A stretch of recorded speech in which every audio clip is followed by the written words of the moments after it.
Hola muchachos, ¿cómo están? Buenos días, espero se encuentren muy bien. Vamos a iniciar con las clases por medio del video. Comenzamos. Ok, iniciaremos con el presidencialismo que se da entre 1920 y 1930. El Estado se consolida como Estado autoritario, pero legítimo, en donde el presidente o poder ejecutivo controla el poder legislativo y judicial, así como también a los sectores productivos, y por eso es que se llama presidencialismo, porque todo el poder pasa a manos del presidente. En este periodo se crean condiciones para que México llegue a la modernidad y se sientan las bases para la formación de instituciones sólidas y se fomenta el sentimiento nacionalista. O sea, que nosotros quiéramos mucho a nuestro país y que hasta podemos dar la vida por él. También se fomenta la corrupción desmedida de las autoridades, la impunidad y el abuso del poder mediante actos represivos. O sea, aquí, si no se dejaban comprar, callaban a la gente. Todo esto inicia también a partir de que ya tenemos dos partidos para poner gente para la presidencia, el PAN y el PRI. Y venimos de un concepto cardenista que nos cuida mucho, es un presidente muy protector, al cual se le llama el Tata. Como actualmente también tenemos un gobierno protector, al cual al señor Manuel Andrés López Obrador se le llama también el Tata. Vamos a pasar a la parte del indigenismo.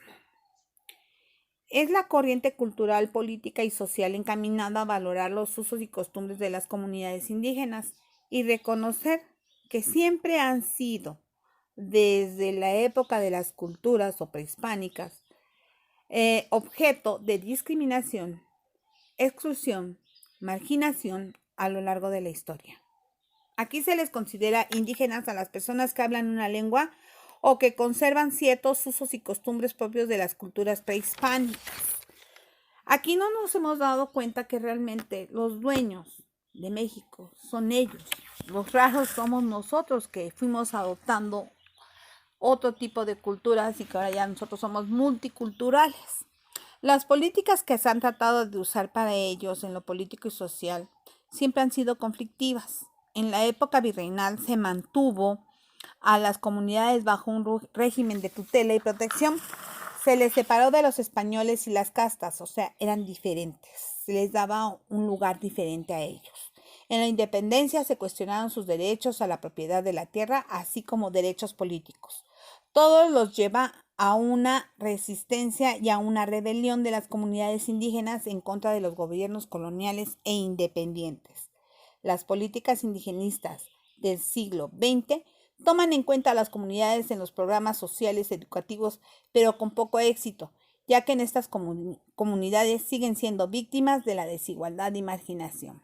Procedamos a lo que son los proyectos educativos, donde Álvaro Obregón crea la Secretaría de Educación Pública en 1921, poniendo a Vasconcelos como secretario de Educación, que impulsa la educación de la sociedad mexicana en su conjunto, difunde la educación de forma masiva y popular, crea las instituciones educativas, bibliotecas y escuelas rurales y urbanas. Decía que la educación transformaría a la sociedad y por medio de ella redescubriríamos el pasado indígena, reconocer la lucha de clases y exaltar a la clase trabajadora y establecer críticas del poder y valorarse a sí mismas. Con Calles se extiende el periodo de escolarización con la creación de la secundaria a la que impulsaron Portes Gil y Ortiz Rubio, que pertenecían a la época del Maximato. Se da la instrucción indígena.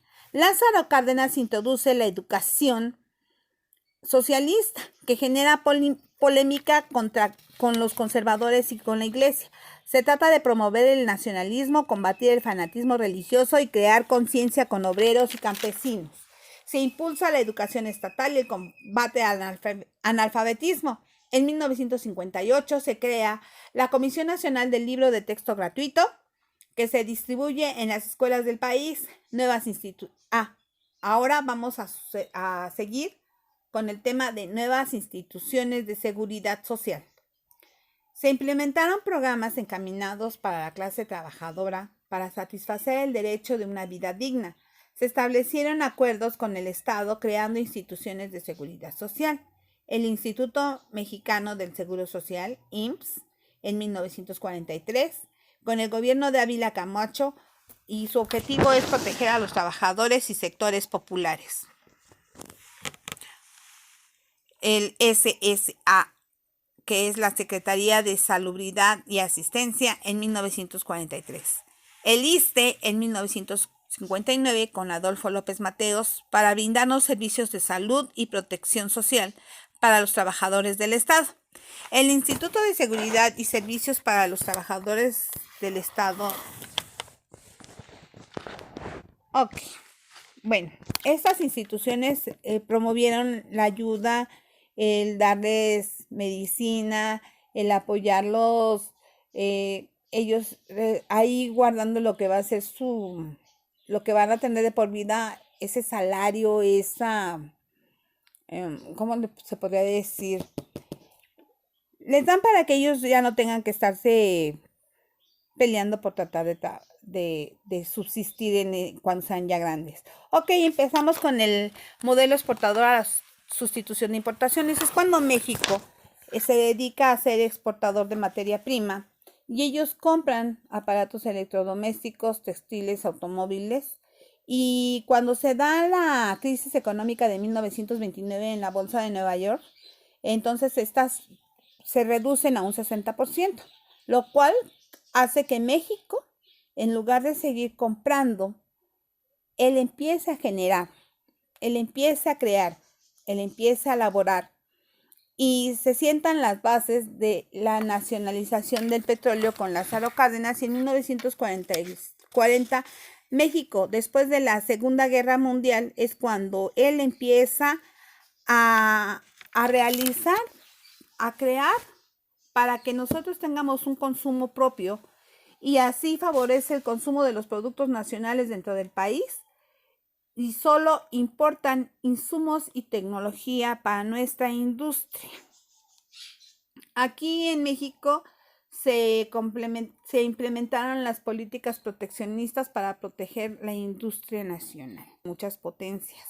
Comprábamos muchas cosas que eran de nuestra necesidad, las hacíamos llegar, las pagábamos creo que a un triple precio, siendo que nosotros mandábamos la materia prima. Pues lógico, ellos tienen que sacar una ganancia. Y al empezarse a industrializar México, él empieza a bajar un poquito más los precios porque ya son cosas producidas por el país.